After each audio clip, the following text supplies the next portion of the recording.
another episode of the CHA Our House podcast. Chicago housing residents, welcome back to another episode of Our House, where we break down everything you need to know about being a responsible CHA resident and getting involved in our CHA programs. Whether you're a new CHA resident or a longtime resident, today's episode is all about understanding the Chicago Housing Authority's digital inclusion initiatives. We're joined today in the studio by our CHA Digital Inclusion Manager, Jeremy Dunn. Welcome, Jeremy.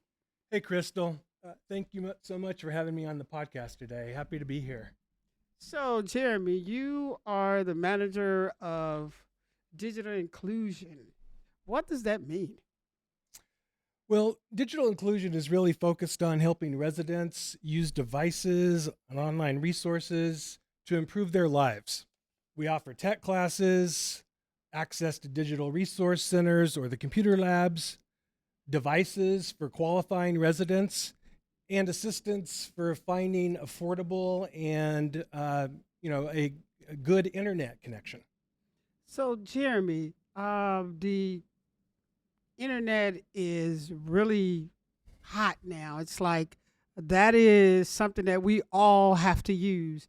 You pay your bills online, you order food online. I mean, you use the internet for a lot of things. Why is it so essential that we learn about the internet?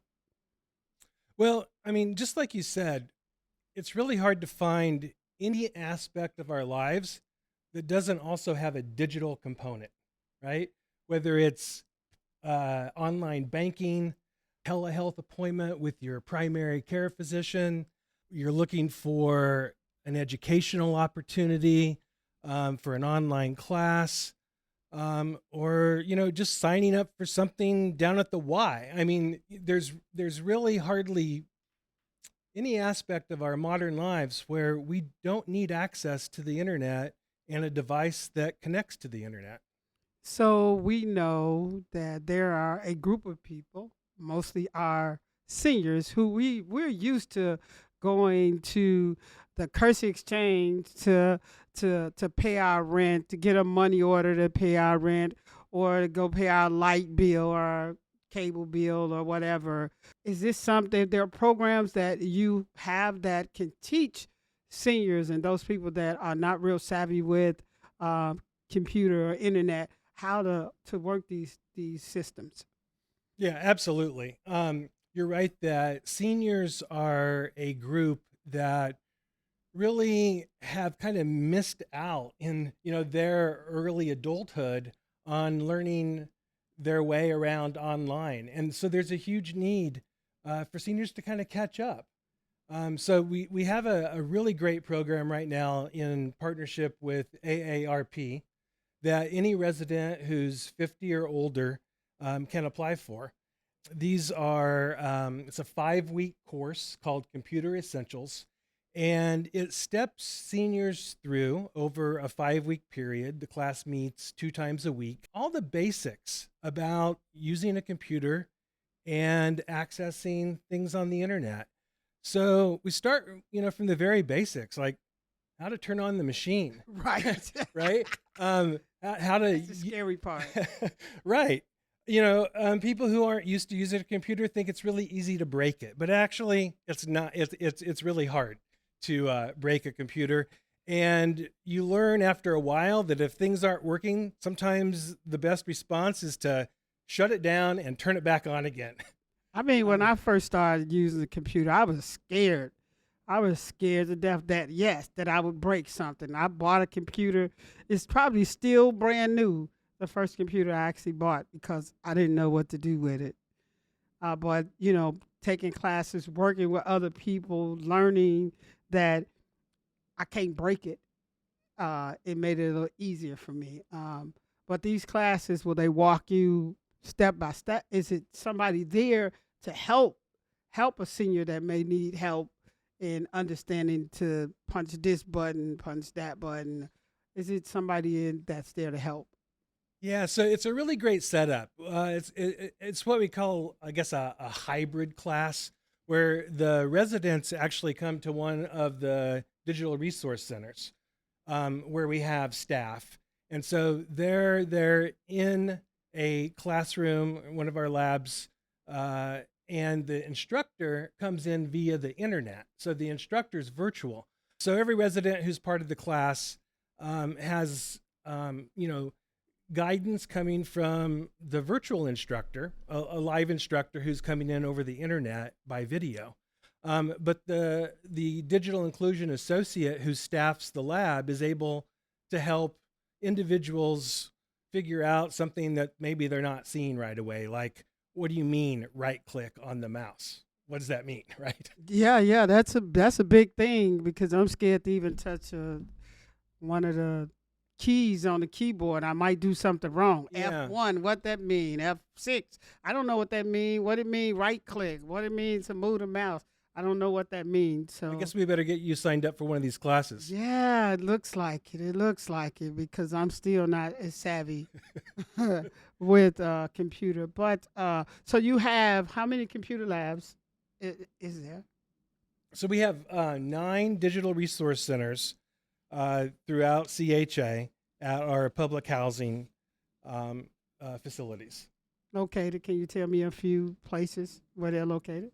Yeah, so we have labs at ABLA, Altgeld Gardens, Dearborn Homes, the Henry Horner Homes at Major Adams Community Center, Lake Park Place, Lawndale Gardens, Loudon Homes, Wentworth Gardens, and at the Charles Hayes Family Investment Center. So if I don't live in one of those developments and I want to go over, if I'm in the area, can I just go to any one of those labs? Yes, you can. They're open Monday through Friday, 8:30 to 5, and residents are welcome to come into any of those labs whenever they're open. You can just walk in, grab a computer, get the assistance you need from the staff that's there. So can any public housing resident or can anybody just walk in the lab and use the computers? Actually, yes, they're open. They're open to anyone. So you can find out where they're located. If you need specific address location on our website, and there's email address where you can send requests or questions directly to the associates who work in the lab. A phone number is available. So all that information is available on the website. That's good to know. That our residents need to know if they don't have a computer, that if they're on a public housing site, that they can actually go to one of the labs, the computer labs, and actually use the computer to do job search. Yep. Yeah, to do job search, to do rent cafe. Exactly. So there's a plethora of things that they can do on the computer. Can they watch movies on the computer? Well, streaming online at the labs, I guess that's possible. Yeah. We have headphones, so if people have audio they need to hear, they can listen to something, so they're not, bothering anybody else who's also in the lab. So have you found that there is also a need for another group of people, young people? Because I've seen some young people that don't really know how to, like 40 years old, they don't even know how to use a computer, and they're not seniors.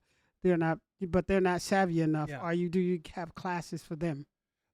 So what we have for any resident who comes into the lab or access resources that we have on the website are a couple of other kind of self-directed courses. We have one called North Star Online Learning, and any resident can create their own account on North Star and then access, I believe, 17 individual learning modules or kind of programs. And these cover the very basics like Microsoft Word or using Microsoft Excel, how to set up an email account, or being a safe consumer online, how to protect your information and keep your information private. people have a lot of different concerns about using the internet, and these learning resources on North Star can kind of take someone who's not familiar at all with using a computer or being online. And, over the course of, a couple of weeks, depending on how much time you devote to it, you can learn a lot of the basics and really kind of take your game up a notch pretty quickly in terms of, kind of being a citizen of the internet. The other nice thing about North Star is, you get your own account, so you can come back to it at any time and pick up where you left off. After you finish a learning module, you can also take a little test or a quiz, and it gives you a score and lets you know how you did. And you can review the areas that you didn't score well on to go back and learn that information. The point isn't to get a perfect score. The point is to learn the things that you need to learn to be able to use online resources, the internet, better, right? Yeah. Because ultimately, we access these resources because it helps us in some way in our life, right? It either helps us perform a task that we're required to do, like pay a bill, or it helps us pursue something we're really interested in, right? Like a hobby. I don't know about you. I actually end up spending quite a bit of time on YouTube because you can find a tutorial, an explainer for about any topic under the sun, right? Sure is. It's there. Someone has made it.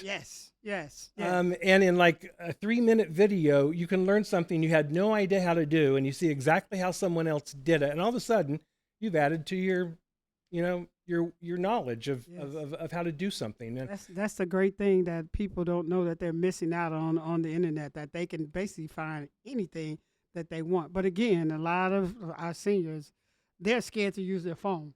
Our seniors would rather have a flip phone than an Android or iPhone. Yeah. Because they won't use it because they're scared they're going to break something. Yeah. Well, I don't know how to do this, right? Text, you say text this, text that. What's text? I don't know anything. So do you do classes that teach them how to use, their phones, their tablets? You have classes that teach people how to use those things?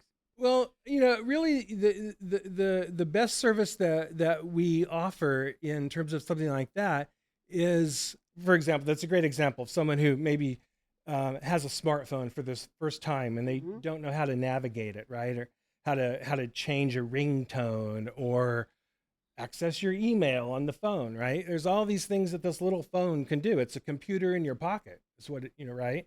But any resident can walk into a digital resource center or one of our labs and talk to the associate who's there.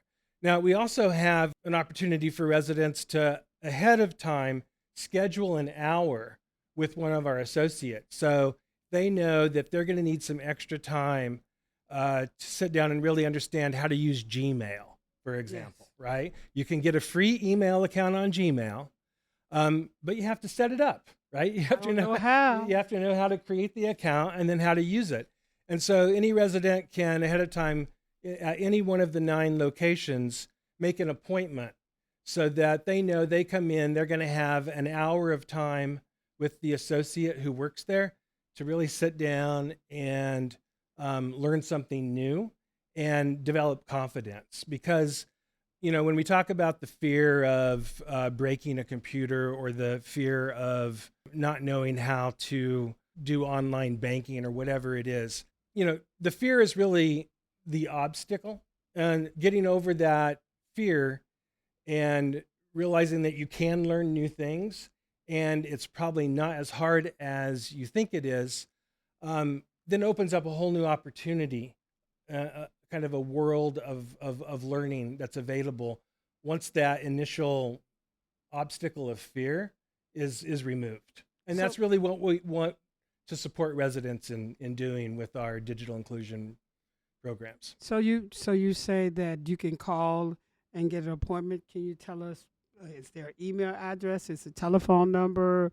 how do I get in contact with Yeah. somebody if I want to So do that? one way you can always email, if you're on email, you can email digitalinclusion@cha.org. And that's going to come to my team. Mm-hmm.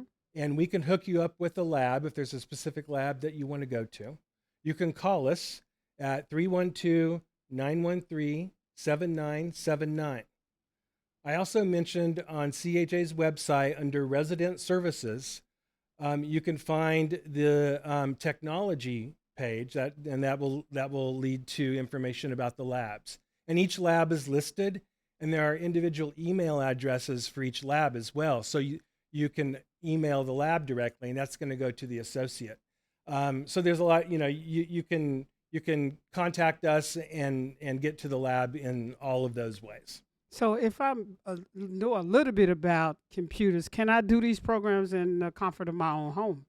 Yeah, absolutely. You have a device that's connected to the internet at home, then you can access North Star that I mentioned earlier via the website.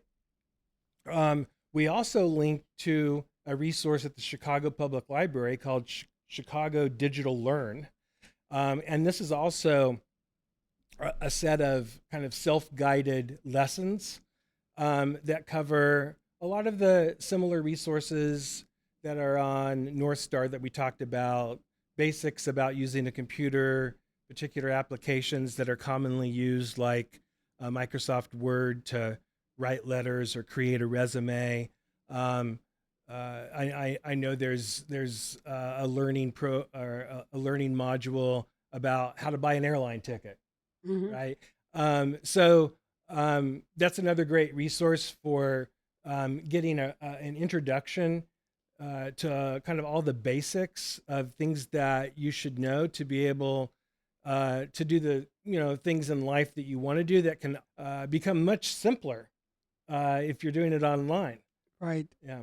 So do you do partnerships with other entity other than AARP and North Star? I mean, can a resident go to another platform and learn how to use like the library? Do they have anything at the library? Well, Digital Learn actually is at the library, but I'm really glad you're bringing up the library. We do have a growing partnership with the Chicago Public Library, and their adult services team are actually going to be bringing programs for the first time to our digital resource centers in August. So, and they're going to be bringing fun stuff, like how to make a photo album, or how to create something with a free resource that you can find online. So we're really looking forward to growing that partnership with the public library.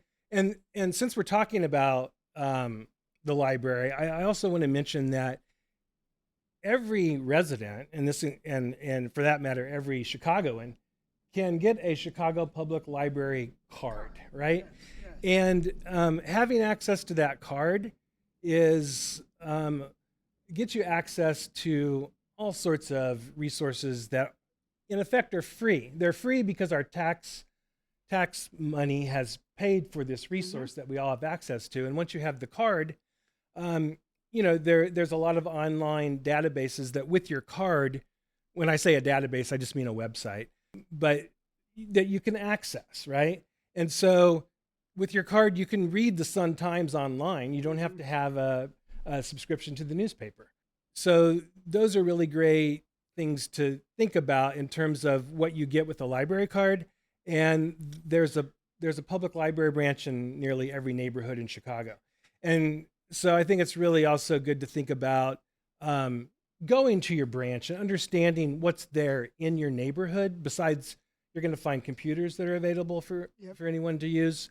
Of course, you're going to find books. And you're going to find people, who can help you. Yes. So you mentioned something about devices, internet services.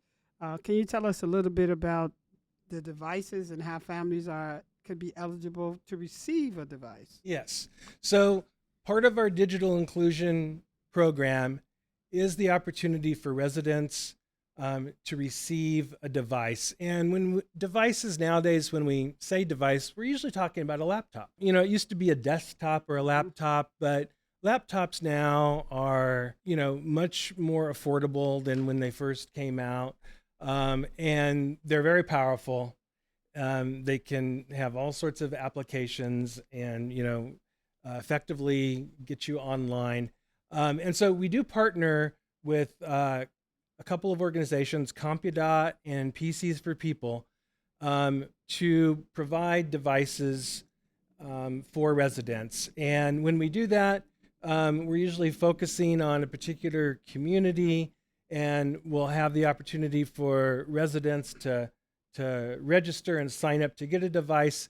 And then the organization comes out on a day that everybody has planned for, and the devices are distributed. We just did one in March at Henry Horner Homes. We don't have one scheduled yet for anytime in the upcoming months, but just pay attention to the Our House newsletter to, you know, stay abreast of opportunities for devices. I've been to quite a few of those events, and residents were really, really, really excited about getting a laptop or even a desktop, something that most of them didn't even have, or they needed it for their kids to go to school. Or maybe they were going back to school themselves and they needed it. So a lot of people walked out of there with very, very happy being able to get some technology in their house. Are there any resources out there for low cost internet? I mean, we're not gonna promote one particular person, but is there any resources out there for that? Yes, absolutely. Almost all of the internet service providers offer a low cost plan that's based on income, and they promote these on their website. So, you know, if a resident is needing internet service in their house and they want to know how do you go about shopping for that, that's something that we can help with. Again, you can email us or call us. Again, our phone number is 312-913-7979. You can email us at digitalinclusion@thecha.org, and we can give you guidance and help you on that, so you're aware of who in your neighborhood offers the service and how to go about finding that information, so that then you can apply and figure out, okay, what's the cost going to be, and make sure that that's something that's going to fit your budget. And so while you had given us the locations, can you tell us the locations again where the digital labs are located? Yeah. So again, we have 9 locations for our digital resource centers.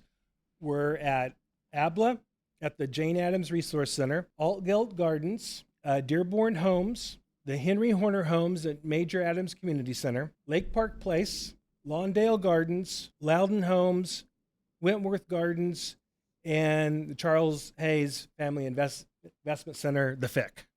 One more question. What's the hours? We didn't discuss the hours. The hours are 8:30 to 5, Monday to Friday. Sounds good.